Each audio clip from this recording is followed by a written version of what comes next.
Pada era kemerdekaan, banyak infrastruktur yang dibangun oleh pemerintah.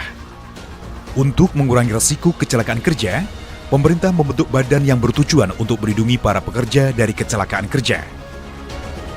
Dimulai pada tahun 1969, didirikan sebuah lembaga higien perusahaan dan kesehatan di Departemen Tenaga Kerja dan Dinas Higien Perusahaan. Selanjutnya, berdasarkan keputusan Menteri Pekerjaan Umum dan Perumahan Rakyat Nomor 2 Tahun 2014, organisasi Hiperkes telah berubah menjadi K3, Kesehatan dan Keselamatan Kerja.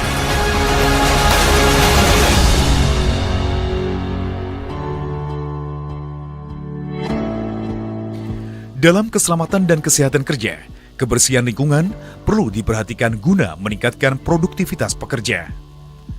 Salah satu kebersihan yang perlu diperhatikan yaitu kebersihan kamar mandi para pekerja. Selain itu, kotak P3K dan APAR harus ditempatkan di tempat yang mudah diakses. Prosedur K3 atau safety plan sangatlah penting untuk mengawali suatu pekerjaan. Di dalam rambu-rambu K3, terdapat simbol-simbol keselamatan kerja yang harus ditaati oleh para pekerja. Di antaranya, perintah, waspada, informasi. Rambu-rambu tersebut mempunyai subkelompok simbol dan warna rambu keselamatan kerja yang diantaranya rambu larangan, simbol yang menunjukkan segala aktivitas dilarang dilakukan di lokasi proyek. Rambu kewajiban, menunjukkan kelengkapan yang harus digunakan dalam pekerjaan. Rambu waspada, tanda peringatan menunjukkan di lokasi tersebut berpotensi bahaya. Rambu informasi jalur evakuasi dan kondisi aman. Rambu informasi lokasi pemadam api. Rambu informasi umum. Dalam penggunaan alat pelindung diri atau APD, banyak aspek dan mempunyai manfaat masing-masing untuk menunjang keselamatan dalam bekerja yang diantaranya sepatu kerja atau safety shoes. Tujuan dari penggunaan sepatu kerja atau safety shoes bagi para pekerja yaitu agar para pekerja terlindung dari benda-benda tajam yang berada di proyek.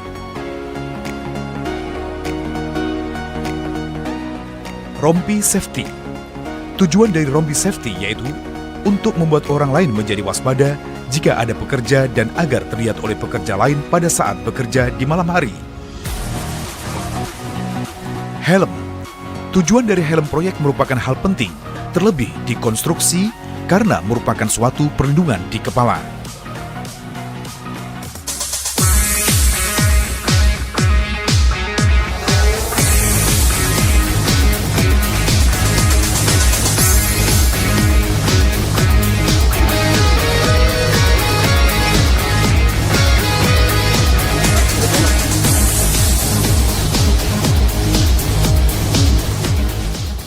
Pada pagi hari, para pekerja diwajibkan untuk mengikuti apel pagi yang bertujuan untuk membangun komitmen dan disiplin para pekerja dalam menjalankan tugas. Sudah wajib menggunakan APD, Pak. Jadi APD itu adalah helm, rompi, dan sepatu. Kenapa, Pak? Ibu-ibu, kenapa harus wajib ya? Karena potensi pekerjaan kita ini masih ada pekerjaan dari atas ya. Jadi kemungkinan ada sisa material yang jatuh kena kepala kita. Bapak-bapak wajib menggunakan masker, Pak. Nah, ini. Masker merupakan alat pelindung bagi pernapasan dari bau kimia atau material lainnya yang berada di proyek. Untuk rekan-rekan yang melakukan pengelasan,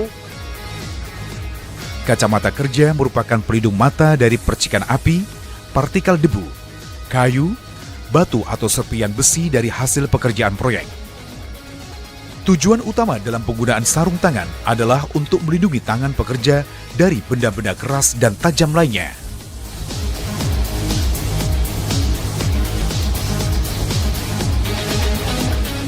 Sabuk mengaman. Dalam pekerjaan konstruksi, khususnya pembangunan yang memerlukan ketinggian atau dalam posisi yang membahayakan, wajib menggunakan tali pengaman atau safety belt. Oke, nanti setelah naik, setelah saya sampaikan tadi ya, kayak ini pada saat akan moving, kita masukkan ke sini supaya memudahkan pergerakan kita.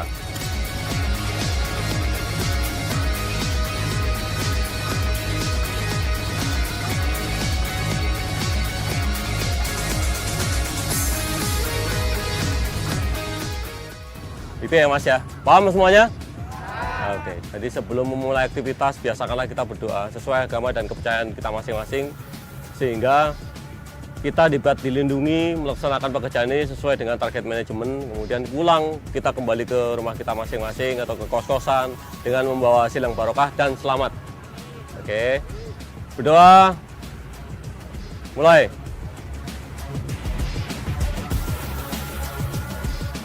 Doa selesai. Oke, sebelum kita melakukan aktivitas, kita teriakkan iya dulu Pak, supaya terpancing semangat kita. Oke ya. Underpass Ngurah Rai Agustus? Bisa. Underpass Ngurah Rai Agustus? Bisa. Underpass Ngurah Rai Agustus? Bisa. Safety? Oke. Safety? Safety? Oke, terima kasih.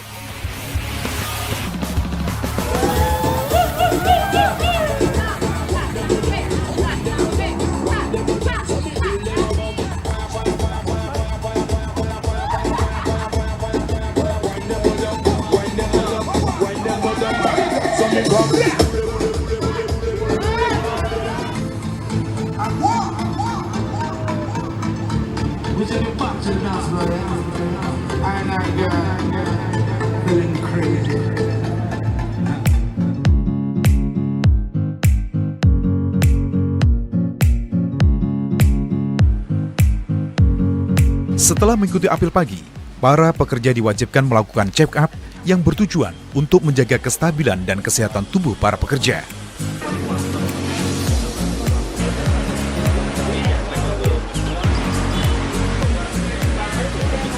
Tujuan dari pelaksanaan K3 dalam suatu proyek atau pelaksanaan pekerjaan adalah menjaga rekan-rekan yang terlibat dalam pelaksanaan pekerjaan itu supaya tetap aman, baik manusianya maupun materialnya.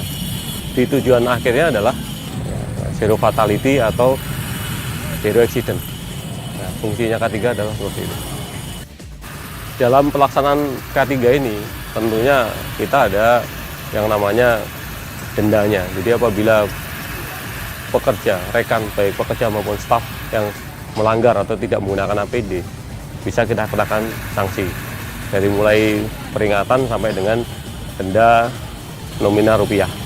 Ini saya semata-mata fungsinya adalah supaya mengingatkan rekan-rekan bahwa keselamatan kerja itu penting. Jadikan keselamatan kerja itu sebagai kebutuhan, bukan sebagai kewajiban.